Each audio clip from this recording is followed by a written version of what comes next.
यहाँ कोई bulldozer issue नहीं है, ना मेरा नाम बुलडोजर है। मैं सिर्फ सम्राट चौधरी के नाम से जाना जाता हूं, इतना स्पष्ट रहिए। और बहुत जल्द बहुत चेहरे भी उजागर करेंगे जिनका खेल बालू माफिया, भू माफिया या दारू माफिया। मैं शोर नहीं मचाता, जमीन पर काम करके उनके छाती पर बुलडोजर चलाएंगे ताकि उनको सबक मिल सके। इनका यह भी मकसद नहीं अब है, अब तो बोलती है बंद है, अब तो बहाना ढूंढते हैं। और जब विधानमंडल का नेता लापता है तो आप दंड बैठक करते रहिए, कोई औचित्य है उसका? 9 ग्रह में किस ग्रह पर हैं बैठे हुए यह जानना चाहते हैं। बिहार में हैं, महाराष्ट्र में हैं, उत्तर प्रदेश में हैं, दिल्ली में हैं, 4 राज्यों में मुकदमा है। तो क्या लीगल काम से गए हैं या अपना संपत्ति का कोई रसीद उसीद कटवाने के लिए गए हैं? बताइएगा ना। आप विपक्ष के नेता हैं, कोई सामान्य व्यक्ति है क्या आप? और नीतीश कुमार जी यहाँ मुख्यमंत्री हैं, यदि जेपी आंदोलन में जेल नहीं गए होते तो आज इतना बड़ा लोकतंत्र का नेता नहीं बने होते। उसका कारण कौन था? कांग्रेस पार्टी। नमस्कार, पॉलिटिक्स में आप सबों का स्वागत है। और आज हम पॉलिटिक्स में उस पॉलिटिक्स की चर्चा करने जा रहे हैं जिस पॉलिटिक्स के सहारे कहा जा रहा था कि बिहार की सियासत को साध लिया है। ये चर्चा है, लेकिन ये चर्चा ऐसी चर्चा है जिस चर्चा को लेकर इस तरीके से चर्चा आप नहीं कर सकते। लैंड फॉर जॉब मामले में ठीक बिहार विधानसभा चुनाव से पहले चार्जशीट पर फैसला आना था, टल गया। बीच चुनाव में भी तारीख पड़ा, वो भी टल गया। फिर से तारीख पड़ा, वो भी टल गया, और आज फिर टल गया।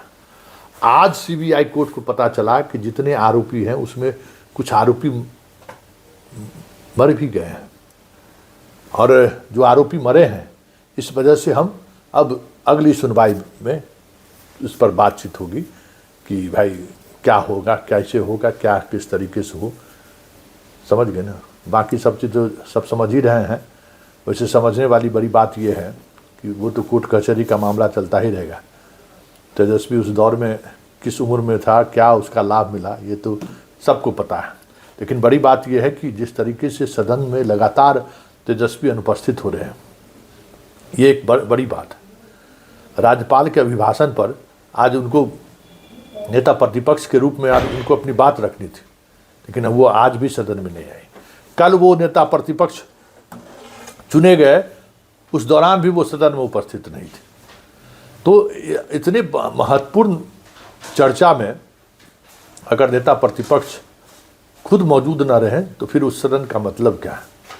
वैसे आज सदन में कुछ विशेष ऐसा नहीं रहा, लेकिन अपने अपने अंदाज में बुलडोजर की भी बात हुई, अपने अपने अंदाज में उन मुद्दों पर भी बात हुई जिन मुद्दों को लेकर विजय सिन्हा थोड़ा ज़्यादा एग्रेसिव दिखे।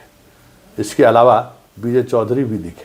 हालांकि सर्वजीत को बहुत बढ़िया मौका मिला था। सर्वजीत अगर चाहते तो दिल जीत सकते थे, लेकिन दूर दूर तक वो अपनी बातों को उस तरीके से नहीं रख पाए। सर्वजीत को मौका था, वो मौका वो जाया कर दिया, ये तो साफ दिख रहा था। लेकिन बड़ी बात ये है कि मुकदमों की वजह से तेजस्वी बिहार से बाहर हैं या फिर कुछ और वजह है, या फिर इस हार से अभी भी तेजस्वी बाहर नहीं निकल पा रहे हैं। कई सवाल हैं जिन सारे सवालों पर चर्चा होगी, और ये भी चर्चा होगी कि आखिर तेजस्वी इस तरीके से रन छोड़कर बिहार को छोड़कर बाहर रहेंगे तो फिर आरजेडी के होने या नहीं होने का मतलब क्या है। अब तो सत्र का कल आखिरी दिन है, लेकिन आज जो कुछ भी हुआ, क्या हुआ, किस तरीके से तेजस्वी को लेकर सवाल हुआ, सदन में क्या खास हुआ, ज़रा सुनिए और मजा लीजिए। अब सदन में वो पहली वाली बात नहीं रही। बहुत कम ऐसे सदस्य बचे हैं जिनकी बातों से आप कुछ पत्रकारिता को लेकर कुछ नई बात भी निकाल सकते हैं, या फिर आप को लगेगा कि हाँ कुछ हो रहा है, कुछ बदल रहा है। लेकिन सच्चाई यही है, बहुत सारी चीज़ें अब सदन में वो चीज़ें नहीं रही। ना अब वो डिबेट रहा, ना उस तरीके की डिबेट में भाग लेने वाले लोग रहे। बस हाँ, ये एक बात, राणा रणधीर आज कुछ बेहतर तरीके से सरकार के पक्ष में अपनी बात को रखा है। कृषि नीति से लेके मत्स्य पालन से लेके अंडा पालन, मुर्गी पालन में बिहार किस तरीके से आत्मनिर्भर बना है, उस पर उन्होंने अच्छे तरीके से फोकस किया है। तमाम चीज़ों को सुनिए और आनंद लीजिए कि जिसको आपने चुन कर भेजा है वो विधानसभा के उस कीमती वक्त का किस तरीके से इस्तेमाल कर रहा है। ज़रा आप भी सुनिए और समझिए कि जिनको आपने भेजा है वो आपके लिए यहाँ किस तरीके से आवाज़ उठा रहा है। और फिर तेजस्वी क्या कर रहे हैं, नेता प्रतिपक्ष की जिम्मेवारी तो ले लिए, लेकिन किस तरीके से मुख मोड़कर दिल्ली चले गए हैं, ये तो चर्चा होगी ही ना। सुनिए क्या हुआ आज। हमारे विरोधी पक्ष के साथी ने आरोप लगाए। मैं, क्योंकि हमारे सारे चीज हमारे माननीय मंत्री और माननीय विधायकों के माध्यम से आपके पास आया, मैं 2-3 चीजों पर बड़ा स्पष्ट बताना चाहता हूं। ये लोग बार बार बोलते हैं कि सुशासन, यह नीतीश कुमार जी ने सुशासन स्थापित किया। यहां कोई बुलडोजर इशू नहीं है, ना मेरा नाम बुलडोजर है, मैं सिर्फ सम्राट चौधरी के नाम से जाना जाता हूं, इतना स्पष्ट रहिएगा।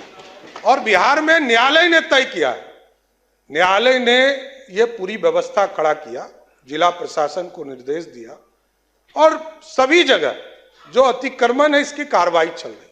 माफिया पे तो कार्रवाई होगा ही, चाहे वो जमीन माफिया हो, बालू माफिया हो, शराब माफिया हो, नीतीश कुमार जी के नेतृत्व में कोई बचेगा नहीं, इतना जरूर गारंटी देना चाहता हूं। और कोई भी गरीब हो, एकदम सरकार तो जमीन भी देती है। आदरणीय प्रधानमंत्री नरेंद्र मोदी जी के नेतृत्व में लगभग 60 लाख परिवार को पक्का मकान दिया गया। कभी जाति नहीं पूछा गया, धर्म नहीं पूछा गया, खाने के लिए अनाज हम देते हैं और लगभग 8.5 करोड़ लोगों को सीधा अनाज पहुंचाते हैं, कभी जाति धर्म नहीं पूछे जाते। और सारे चीजों को, वो तो आप माननीय विधायक हैं, वो ज्यादा जान रहे हैं, उचित फोरम पर आप दीजिए, जरूर जवाब मिलेगा। और जिनकी जहां भी अभी मनोहर जी ने कहा कि एफआईआर बिना पैसे का नहीं होता है, तो डीआईजी रहे हैं, लगातार पूरी जीवन जो है पुलिस में ही उन्होंने व्यतीत किया है, तो अपना अनुभव सरकार को शेयर कीजिए। एक एक व्यक्ति से भी पैसा लिया जाएगा तो जरूर उसको बर्खास्त करने का काम नीतीश कुमार की सरकार करेगा साथियों। और कुछ लोगों ने कहा कि रेलवे, अरे सरकार का दायित्व है।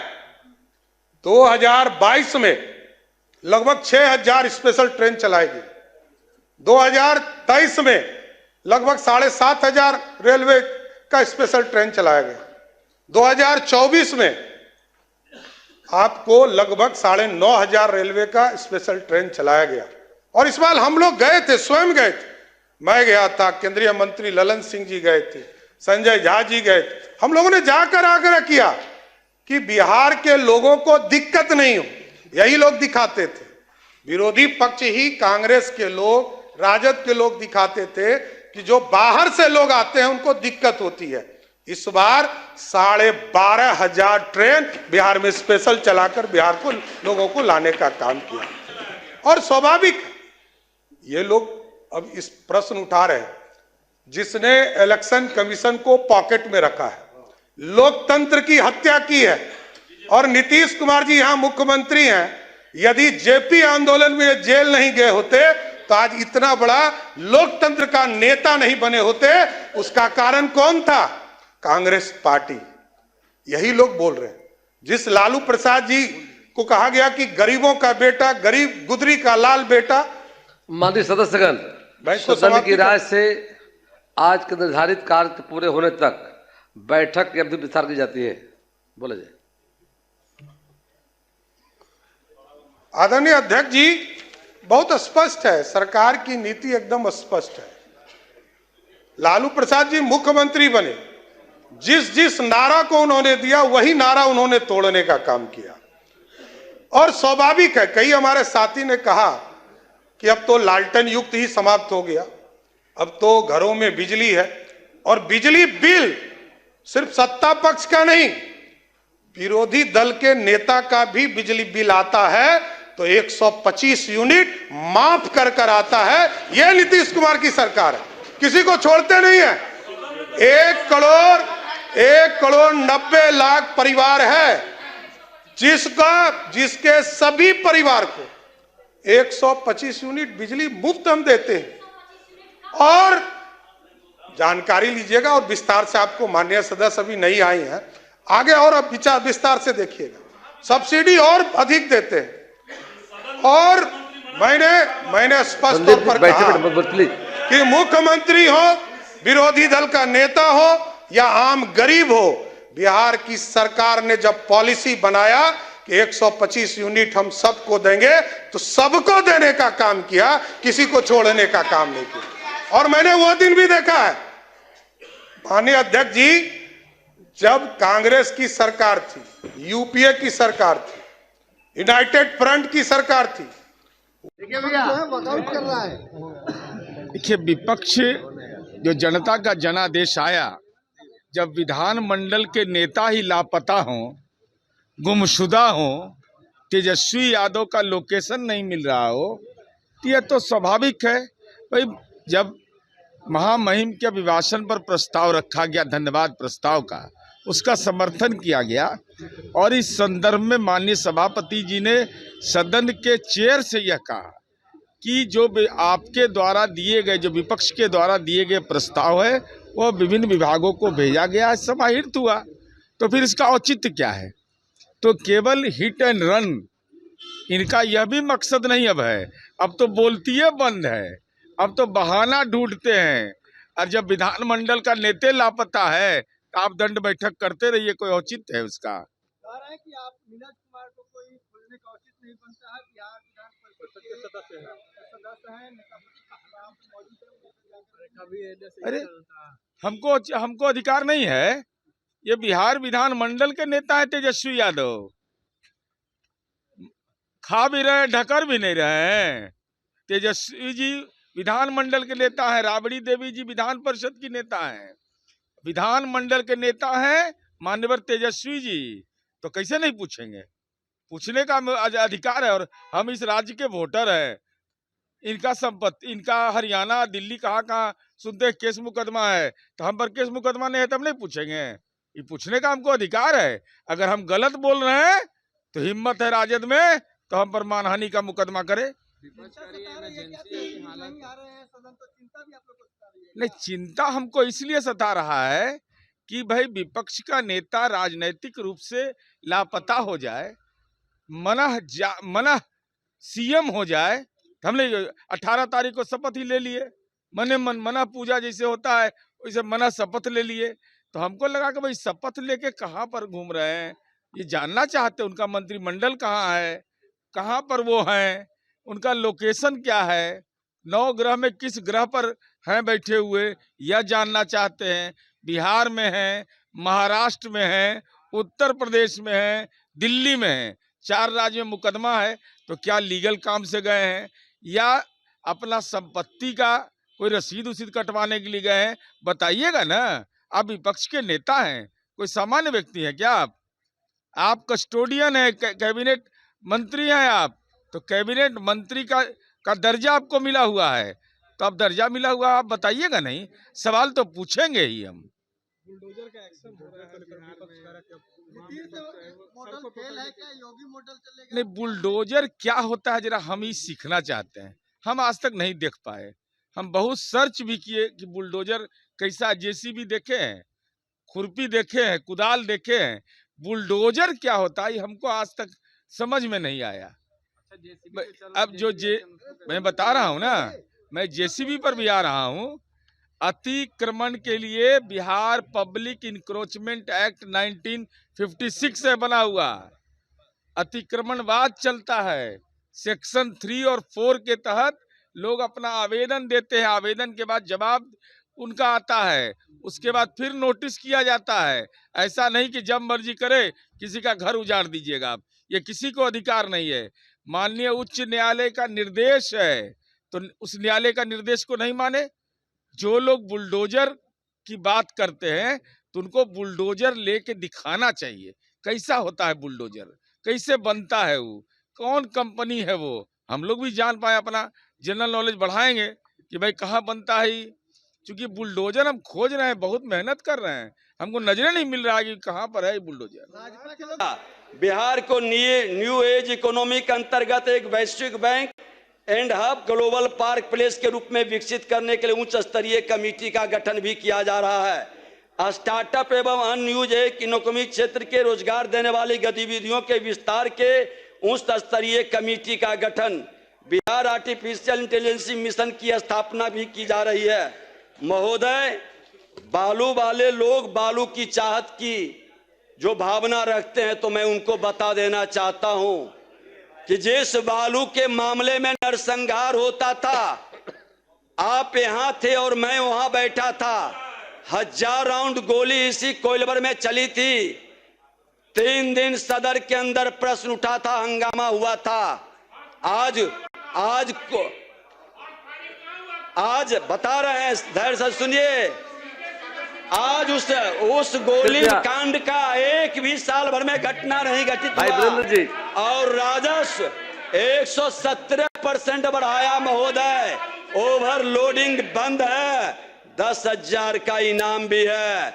गड़बड़ करेंगे तो अंदर भी जाएंगे और हर्ष फायरिंग नहीं, वह पटाखा फोड़ने का और उसकी जांच भी हुआ है।